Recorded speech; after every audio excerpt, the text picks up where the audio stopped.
Well, I'm going from last week's video, which was very short, to this week's video, which is probably going to turn out to be very long, as per usual for me. There was a lot to go over. What was Saturday night's main event and the fallout of that, a major return happening in TNA wrestling, and ROH's biggest pay-per-view of the year happening this Friday. For those of you that care about that, I will preview ROH Final Battle 2024, and we'll see if there's anything worth checking out on the card. I don't know why, but I'm vaguely curious, and I might check out the show. We'll see. I don't follow Ring of Honor. I haven't watched Ring of Honor, except for what pops up on AEW programming, but we'll see. I'll do a preview and predictions of that card, and it'll be a game day decision whether or not I actually watch it, but again, we'll just have to wait and see. I also want to make this point clear. Usually on this channel, for those of you who watch me for years and years, or those of you who might be brand new, I typically take a break around the holidays, so maybe the week or so before Christmas or a couple of days before Christmas, I'll put up my last video, and then that'll be it for the rest of the year, and then I'll come up maybe the second week of January next year. Not going to be doing that this time. I'm going to try and get a video up every week moving forward, mainly because I feel like, I took enough breaks this year, with the hospital stays and the doctor's appointments and all that other stuff. So I've taken enough time off, I think. So there will be no holiday break for me. I will try and keep the one video a week schedule, but we'll see how all of that goes. So, with all that said, be sure to like, subscribe, hit the little bell icon so you get notified when I post new videos. Check me out on Twitter. Link is in the description. And if you want to participate in future Q&A videos, the email address is in the description down below. So, with all of that said, let's go ahead and get started. Saturday night's main event, WWE's return for the classic Saturday Night Special. That was a staple of the WWF during the 80s and early 90s, and they've made a couple of attempts to try and bring it back. There was the brief Fox run in 1992, which yielded 2 episodes. Not as good as the classic episodes. I reviewed those as part of this channel. There was the return in 2006, and that lasted until 2008. A very poor run of low-quality shows that ultimately didn't recapture the magic of what Saturday night's main event was in its heyday. And now we have this attempt to try and bring back Saturday night's main event. And again, if you've followed me for any length of time, you probably remember when I did all those live streams where I watched every episode of Saturday night's main event and Clash of the Champions back-to-back, 1 episode a week. And that was probably the most fun I've ever had on this channel, just going back and reliving all those classic episodes and having so much fun with it. It was a very enjoyable little period of this channel for me, because it was very nostalgic for me, and it felt like being a kid again, just going back and watching all of those old shows. And however, in going back and watching those old shows, it kind of reinforced, and I'm the biggest Saturday night's main event fan on the planet. I love that show. It was one of my favorite DVD releases that WWE ever did when they were really big into DVD compilation releases. That was one of my favorite ones, the Saturday night's main event DVD. It's a show that I hold a lot of fondness for. However, in doing those live streams, I kind of realized why Saturday night's main event doesn't work in the modern age. One of the major appeals of Saturday night's main event was that it was a special show that would happen a few times a year, and it was on a wrestling schedule that consisted largely of promos and squash matches. So when you're watching mostly squashes and promos, you get a special where you get red-hot angles mixed in with these big matches where the stars actually face each other in competitive matches. That's can't-miss television. And actually, a lot of the appeal of the event was that, oh my God, this is the only time I get to see Hulk Hogan wrestle, because the only times you ever got to see Hogan wrestle, most of the time it was you either got to pay to go to a ticket to go to the house shows, or you got to pay to watch the pay-per-view. This was one time you could sit at home and actually watch Hulk Hogan wrestle. So it felt like it was can't miss. And that was something you could do back then. Nowadays, and this was definitely apparent during the return in 2006 to 2008, they brought it back, and it was like, man, there's really nothing that this show offers that I'm not seeing on Raw and SmackDown every single week anyway. The landscape has changed. Wrestling has for better or worse, it's evolved into something else.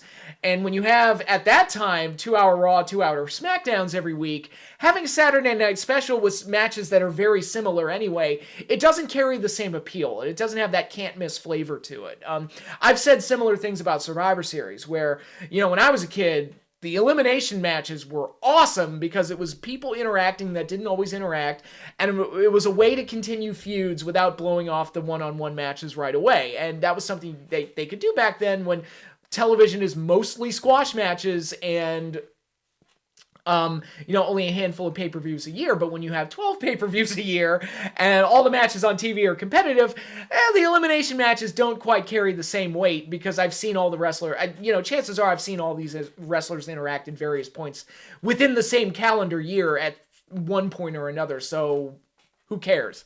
And that's kind of the diminishing returns of, as you expand what you do on television, certain things and certain attractions for other things don't quite have the same appeal. And that's kind of how I felt about this Saturday night's main event, this return of it. I wasn't a fan of the show overall. I thought it was very, very uninteresting and lacking for the most part, except for a couple of things. Most of the things I liked about the show were the aesthetics. I thought the entryway looked cool. I thought the music was cool. I thought the retro opening video package was cool, even though, as people have complained, like, why wasn't Hulk Hogan included in the highlight package from the old days?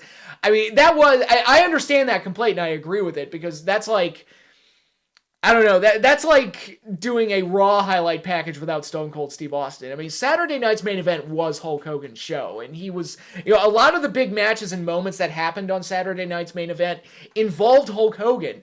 And I also noticed this when I was doing my live streams. A lot of the weaker episodes of Saturday night's main event are the ones that don't include Hogan. So Hogan was so vital to that show being what it was. So yeah, not having him in the highlight package feels a bit off, because he was the icon of that program, but that's probably nitpicking. But aesthetically, a lot of things on the show look very cool, even down to the referee shirts being the retro shirts. I was like, that's kind of nice. And having Jesse there, of course, was very nice, especially calling the main event.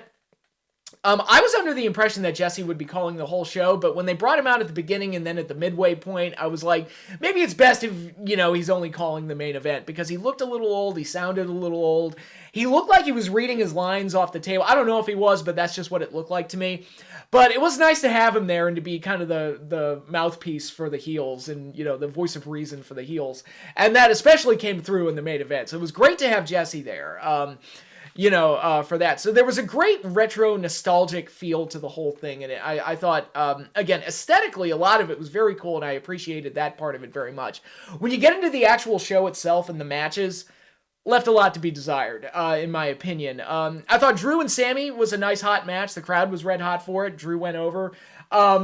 Yeah, pretty good match to kick things off. Unfortunately, it ended up being the best match on the whole thing. I thought Io Sky and Liv Morgan was absolutely terrible. That match was awful. Just a botch fest. And, you think I'm probably going to rail on Liv Morgan. I'm like, I don't think it was her fault, at least not entirely. Like, Io, I don't know if there was a lack of cooperation or Io was just having an off night, but man, it got really sloppy, especially in the latter half of the match.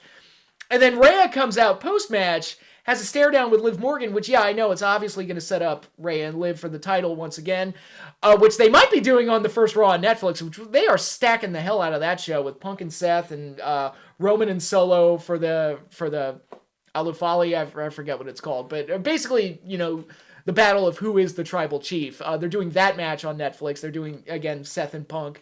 I would imagine they're probably doing Rhea and Liv. If they haven't announced that already, I may have forgotten. I don't know, but it seems likely that match will be happening there. So it seems like they're saving all the big matches for Raw on Netflix, which I'm going to bring that up in a little bit. But it felt weird to me when this whole feud has been Rhea trying to get her hands on Liv and Liv being the little chicken shit that always runs away. Here they're having the stare down where it's like, why isn't Rhea trying to kill her? Why is Liv not trying to run away? That's been the whole dynamic of this whole thing.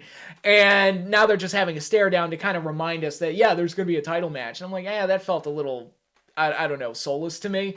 And it's like, just maintain the dynamic that you've had up to this point. I think, again, a lot of us online, and us like star rating junkies and work rate junkies were like, oh no, it's like Liv has got to look like a legitimate contender up against Rhea. And I'm like, yeah, but the whole like story dynamic has been that she runs away whenever Rhea shows up, and Rhea's like this rabid animal that's going to try and rip her apart. So why are we dropping that for one night just to have a stare down? Like, as far as I know, there's been no story reason for Rhea, to keep her hands off of Liv. If they did something like that where Liv got a restraining order or something, maybe you could make something like that work. I don't know. Like, it was just, that didn't play well with me. It just felt like a waste of everybody involved. So, Io and Liv match was horrible, and the stare down post match didn't do anything for me either. So then we went to the world title triple threat match, which wasn't as sloppy as Io and Liv, but was probably just as uninteresting because, like the previous match, this match, there was absolutely no chance of a title change. And that's part of the problem with modern wrestling, because it's like, again, comparing it to the old Saturday Night's main events, which didn't have a lot of title changes, there were only 2 in the entire history of the show. Brainbusters over Demolition, which was the only one to happen on NBC, and Shawn Michaels over to British Bulldog on the last episode on Fox. Now, for those of you who throw Andre the Giant and Hulk Hogan 2 at me, that was the main event, not Saturday Night's main event. That was a different show. But anyway, all of that aside, title changes were very rare back then too. But again, back then you didn't get title matches on TV all the time. So anytime they did a title match on Saturday Night's main event, it felt like, oh my God, there's a title match. So even though collectively, the show didn't feature a lot of title changes, it did have a lot of title matches that felt like a big deal because we didn't get title matches all the time. Nowadays, there are title matches every other week, so who cares? Like, it's not the big attraction that it used to be. And, I didn't expect a title change in the Io and Liv match. I didn't expect a title change in this match. And once they made the announcement that Cody basically gave away that Cody was going to come out with the Winged Eagle belt, kind of gave away that Cody was going to win in the main event, but I'll get to that in a minute. So I really didn't care about this three-way. Damian Priest almost killed himself a couple of times on a couple of spots, and Gunther had to save him, which was probably the only noteworthy thing to happen. But Gunther retained, to the surprise of no one. It was a match that felt like, it's like, yeah, it's, whatever. You can throw work rate and star ratings at me all day. I'm sure it'll get 3.5 stars from Meltzer or something like that. But I wasn't intrigued going in. I wasn't on the edge of my seat expecting a title to change, to change hands, and I wasn't that excited for it all around. It just kind of did exactly what I expected it to do, no more, no less, and that was it. So it's like, all right, what was the point of that? And then we went to the women's U.S. title match, Chelsea Green and Michin, to determine the first champion. I still don't give a crap about that belt. I think WWE had too many belts before they introduced a women's US and IC title. I think they have way too many belts as it is. Like I said, that's an AEW problem. It's a WWE problem. It's a New Japan problem. It's a company-wide problem. There's too many friggin' belts. And this is just going to exacerbate that problem, because I don't know how the heck they're going to juggle having all of these championships across 2 shows. I'm not even counting NXT in the equation either. So it's just kind of a mess. So it's a title I don't care about. The match itself, I didn't think was that good. All of that said, if you're going to have this belt and you're going to put it on somebody, Chelsea Green's probably the best option. I think she's great. I've been a fan of her since she was in TNA. Doing the hot mess, bride that get left at the altar bit. I thought she was fantastic at that. And she always leaves an impression. And I talk about that a lot. It's like, dude, you can be the best worker in the world, but if I don't care about you, then who cares? And Chelsea seems to understand, I need to be something that sets me apart from everybody else. And she's done a very good job of that in WWE. She's one of the more entertaining characters around. And if you're going to have this extra, belt floating around and you need a first champion, Chelsea was probably the best option. I also thought the outfit she wore with her face all over the outfit was kind of funny, and that was neat. I also thought the finish to this match, the counter into her finisher, the Unprettier, I forget what she calls it, but I always call it the Unprettier. I thought that was very cool in the way they executed that. Other than that, again, it's a championship I don't care about. I think once we get past this first tournament, it's going to be yet another belt floating around in a sea of way too many championships. And that's the thing about this Saturday Night's main event special. I'll talk about it when I get to the ending, but yeah, didn't care for the match, don't care about the championship at all, but good for Chelsea. She deserved a little pat on the back. And then we get to the main event, which had Jesse Ventura on the call. It was fantastic to have Jesse there calling this to try and make sense out of a story involving a potential ankle injury for Cody Rhodes and why that would impact this match. Unfortunately, I don't know if there was some kind of a disconnect between the workers and the commentators and Jesse or what, but Jesse kept trying to put over the ankle injury of Cody Rhodes, and yet almost all of Cody's offense was him bouncing off the ropes like a luchador. Now, if I'm a wrestler and I'm going in there, trying to, put over an ankle injury, the last thing I would be doing the Cody cutter and the disaster kick bouncing off the ropes, unless it was to sell it and to screw the move up or something to kind of get over the point that my ankles hurt. Something like that. So it just felt weird, and it felt like there was some kind of a disconnect here but Cody was still selling, like he would grab the leg to kind of remind you that I'm hurt, but it didn't really translate very well based on all the offense he was doing. But all of that said, I thought of all the matches on the show, this one was the one that felt like a big deal, had a big fight feel. It helped in large part by the appearance of the Winged Eagle Championship belt. Again, I don't know why we called it the Winged Eagle belt, because all eagles have wings. Just call it the Eagle belt.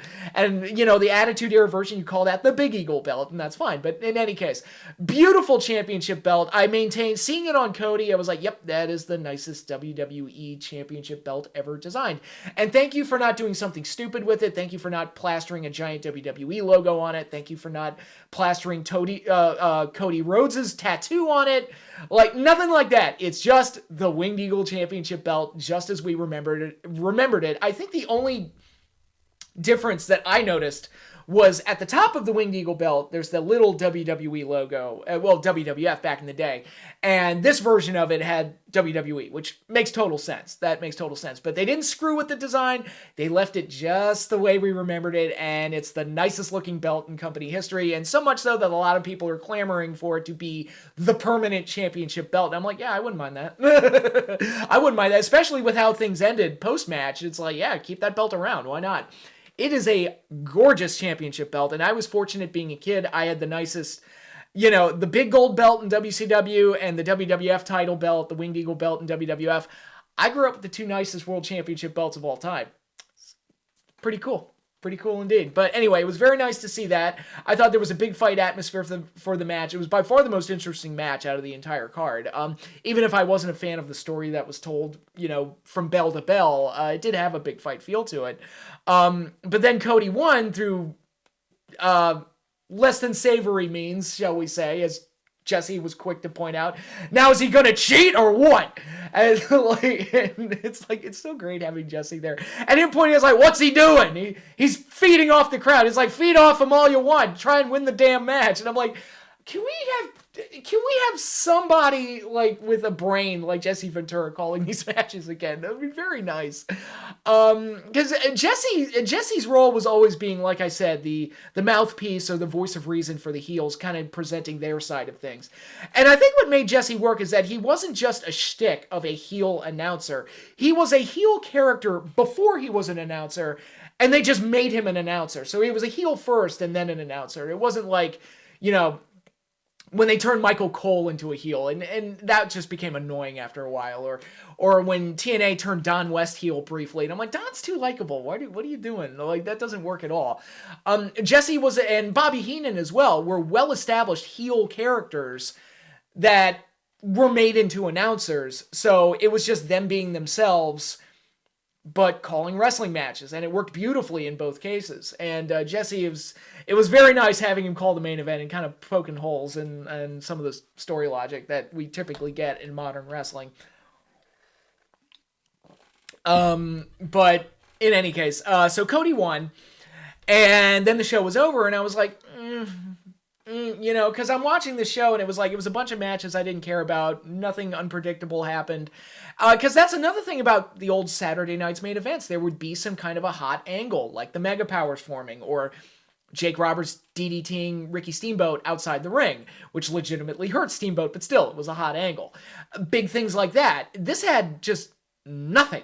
There was nothing. It was just a bunch of matches I didn't care about. No title changes, nothing. The closest thing to a happening was Chelsea Green winning the U.S. title, which, as I've said, I don't care about that belt because there's too many belts. So it was just kind of like, if you didn't watch the show, you literally didn't miss anything. And the biggest thing that happened on this show happened after it went off the air when Kevin Owens attacked Cody Rhodes, stole the Winged Eagle belt, which I look forward to seeing what KO does with it, and had an altercation with Triple H. Now, again, like, perfectly good, hot angle. Would have been nice to have actually air on TV, because, like, how many people tuned into Saturday night's main event and didn't see that happen and don't know? It's like, oh, maybe I should check into Raw or SmackDown next week, and they're not going to know. And, you know, Twitter's one thing, online discourse is one thing, but I don't know. I get wanting to drum up interest online and things like that, but it just felt like it would have been more impactful if you just showed that stuff while the show was airing. And if it's like, well, we ran out of time, it's like, well, cut a few minutes from some of the matches. Like, did the three-way need to be that long? Probably not. Did even Cody and Owens need to be as long as it was? Probably not. It was just kind of like, you know, I'm willing to sacrifice a little bit of in-ring action to kind of make the story in the show more interesting with a hot angle. That's way more valuable to me than the in-ring action, because, as I've said a million times, the in-ring action is slowly, you know, it is kind of become the least interesting part of the show, because every match looks the goddamn same. And they all follow the exact same structure in the same format. So the matches have become the most skippable part of the show, unfortunately, in most cases. And didn't used to be that way, but it kind of feels that way now. So if you have to cut a few minutes off of one of the matches to make room for a hot angle, I would do that in a heartbeat. It's just like anything to make this more interesting. So that felt like a misfire to me. So Saturday night's main event, like I said, aesthetically, there were a lot of cool things about it. Had a nice retro flair to it. All great stuff.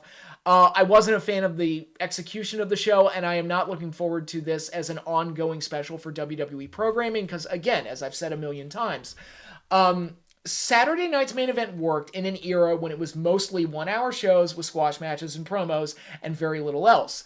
It actually provided something that was special and made you feel like it was can't-miss TV and you had to stay home on a Saturday night to watch it. When the programming changes in 2025, with 3-hour Raws, 3-hour SmackDowns, monthly pay-per-views, NXT, if you're one of the people that follows NXT, and that's a 2-hour show, who the fuck is going to stay home on a Saturday night and watch a show filled with matches that are similar to what you see on Raw and SmackDown every week? It doesn't provide anything. And especially once that, like, retro nostalgic flair kind of wears off, like, that's not even going to feel like much after a while. It's like, yeah, that works once, maybe twice. It's like, yeah, the intro and the entryway and all of that stuff, the music, all of that stuff, that's going to become ordinary after, you know, a couple of episodes, and that's going to be less appealing. So unless they decide to have John Cena and The Rock wrestle all of their matches on Saturday night's main event specials, it's not going to have anything special about it. Moving forward, and I just don't see it working long term on a bloated WWE television schedule. It's insane to me. It's like they constantly go more, and I'm like, you can scale back a little bit, like, or maybe, like, I would be okay if Saturday night's main event was maybe an annual special that they did on NBC, but no, they've got to keep doing them. And it's like, all right, it's like what I said about the women's U.S. title. It's like, yeah, it's cool that Chelsea won it, but that's probably going to be the height of it. Because then it's going to become yet another title lost in a sea of championships. And I don't know. Maybe I'm being too critical. Maybe I'm being a little bitch. I don't know. But it's like a Saturday night's main event didn't do it for me. And this is coming from somebody who's like a huge fan of that show and the history of that show. And it just felt like a normal show with a different coat of paint, and that coat of paint is not going to feel very unique after a while. That's just my opinion. So, moving on from WWE and their Saturday night special, let's move on to TNA, which did a pay-per-view event, Final Resolution, which I had no interest in checking out. I didn't even know the show was happening until it broke on Twitter that Tessa Blanchard had returned to TNA.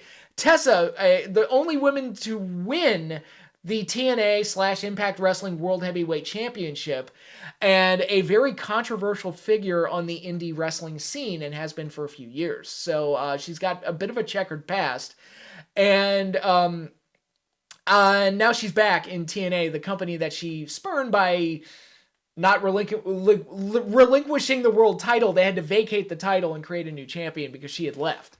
And she was not the women's title, the main world title. They put it on her. And that was a bit of a risk all its own, and it ended up kind of biting them in the butt because she was gone. But then again, there was also COVID, and she was trapped in Mexico.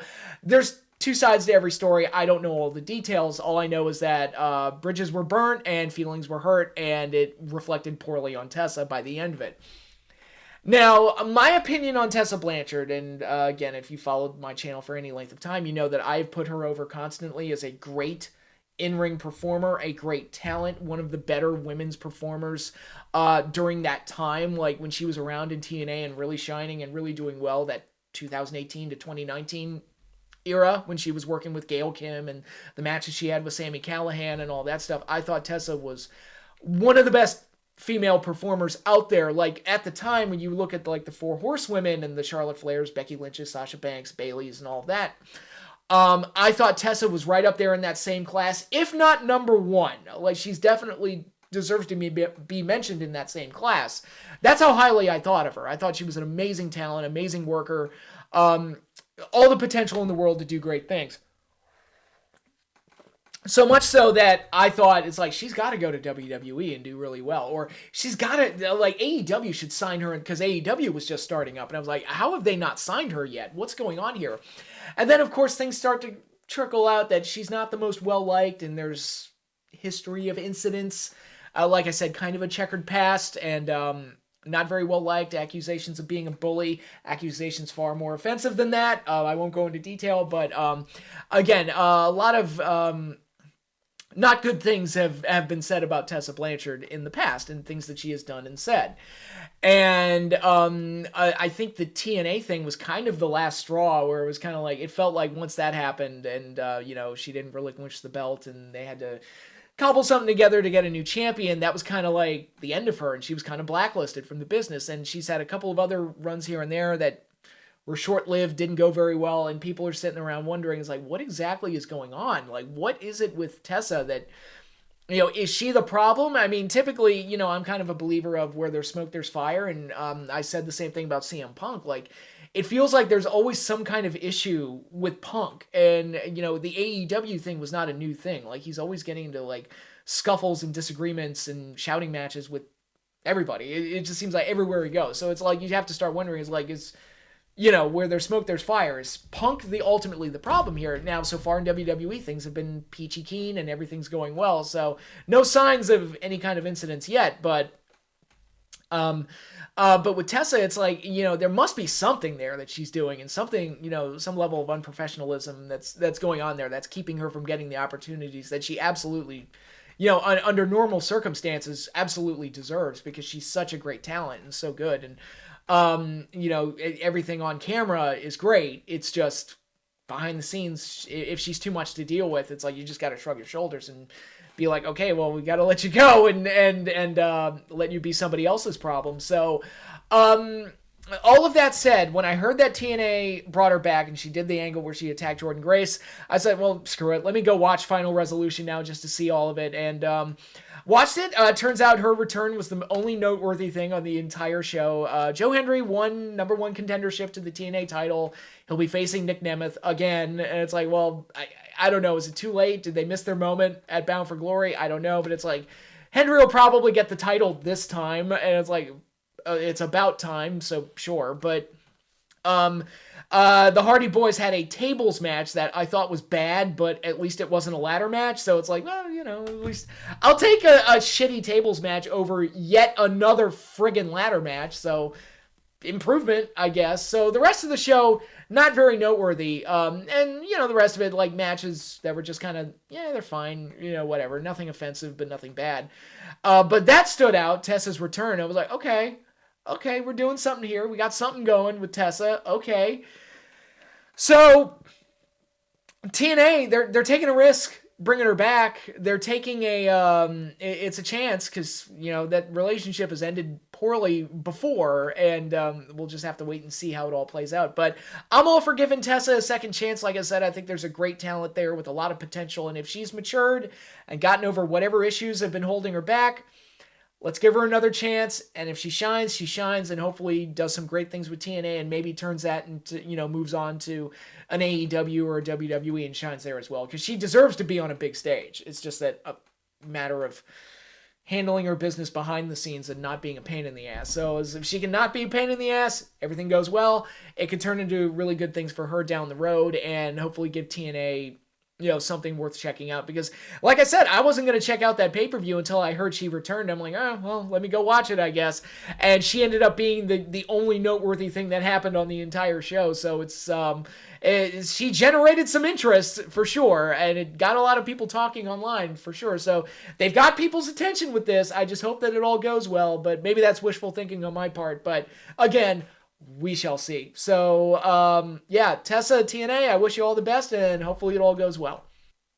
All right, and let's wrap this puppy up with a preview of ROH Final Battle 2024, which I may or may not watch. Let's see, but let's go over this card because I have some questions. As somebody who has not watched Ring of Honor week to week at all, like, not at all. I do have some questions for anybody, the 12 of you out there that do watch Ring of Honor.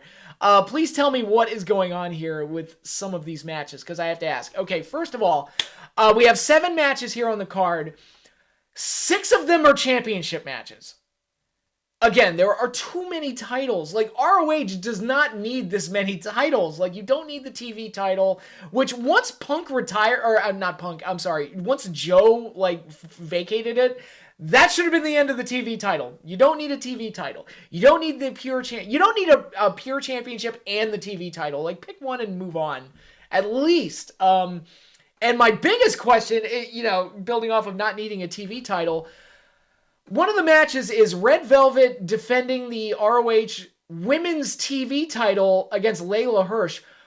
When in the holy hell did they establish a TV title for the women, and how in the hell does that title exist? Because I believe they only have 10 women on their roster. How do you have enough for 2 championships? It's ridiculous. Oh my god, that is so pointless. It's beyond pointless. So yeah, when did they establish that? Why is it there? Again, too many titles. You don't need a women's TV title at all. What's wrong with having a feud? What's wrong with having just a reason to hate each other and having a feud? Must everything be for a title? Because if everything's for a title, nothing really matters. Because there's like I said, there's too many belts. The lone match anyway, I'll just pick Red Velvet to retain because I have no idea. I have no flipping clue.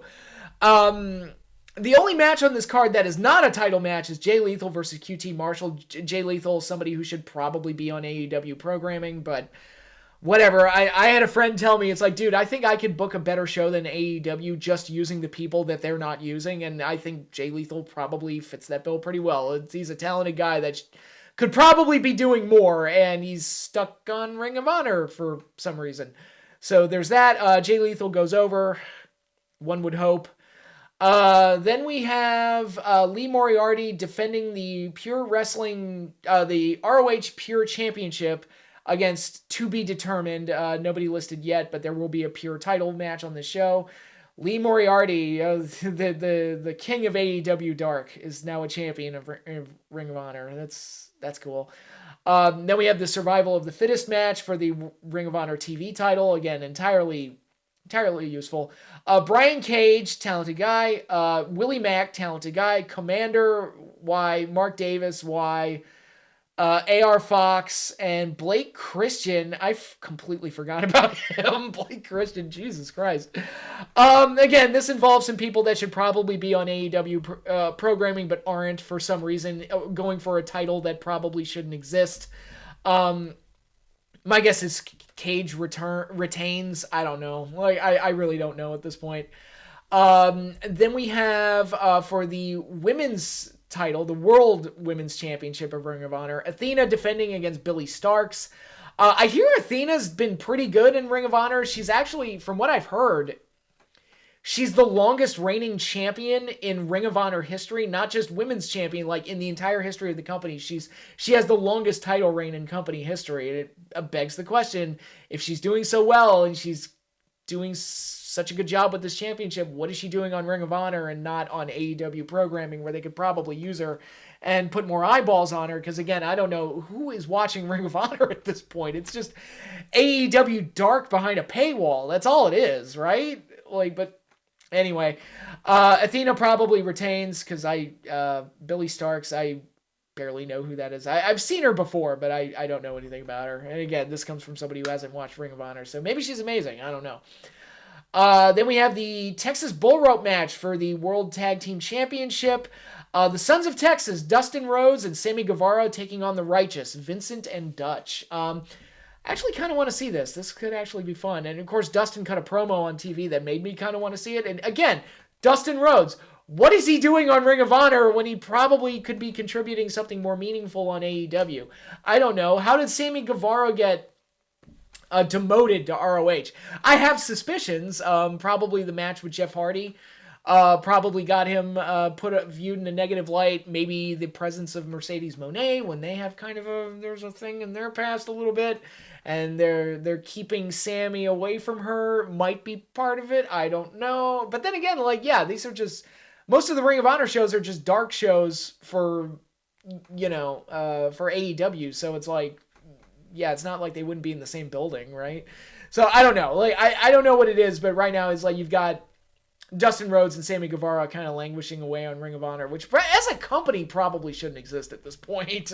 Let's be honest. All of it, I talk about it is like, this title shouldn't exist, this title shouldn't exist. I'm like, this whole company probably shouldn't exist at this point. Just buy the tape library and that's the end of it. Like, and take the talented people that are actually, you could use on AEW and just let that be it. I don't know. Like, it just feels pointless. But yeah, I imagine Dustin and Sammy would probably win this. It could be like the highlight of the show, I would imagine. But we shall see. And then there's the main event. Chris Jericho defending the ROH World title against the King of the Indies, Matt Cardona.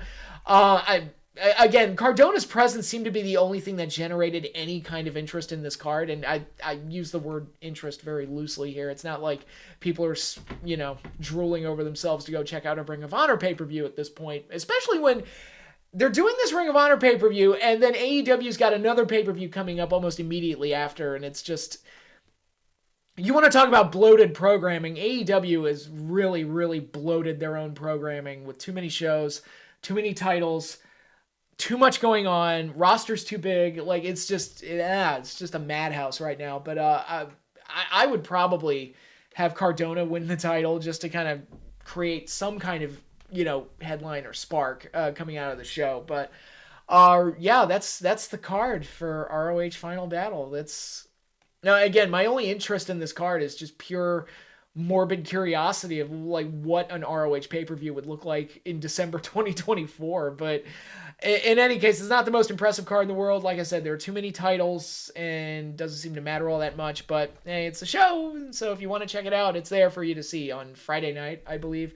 Let me double check that. Let me make sure I've got that. It's going to be in the Hammerstein Ballroom, December 20th, Friday night. I won't be able to watch it live anyway because I'm actually going over to the airport to pick up my my in-laws who are flying in from Vegas, so I won't be watching live, but oh no. I'm sure I'll miss something super important. I don't know, maybe it'll be like the TNA pay-per-view and a major return will happen and I'll be like, damn it, I should check this out. So we'll see. But in any case, that's ROH Final Battle 2024, and that is it for this video. I will have more for you next week. Don't know what yet, but I'm sure I can come up with something. But again, if you like this video, be sure to like, subscribe, hit the little bell icon so you get notified when I post new videos, and be sure to follow me on Twitter. Link is in the description, and be sure to send in your questions for future Q&A videos. That email address is in the description as well. But that is all I have for you now. Thanks again, everybody, for watching, and I will see you all later.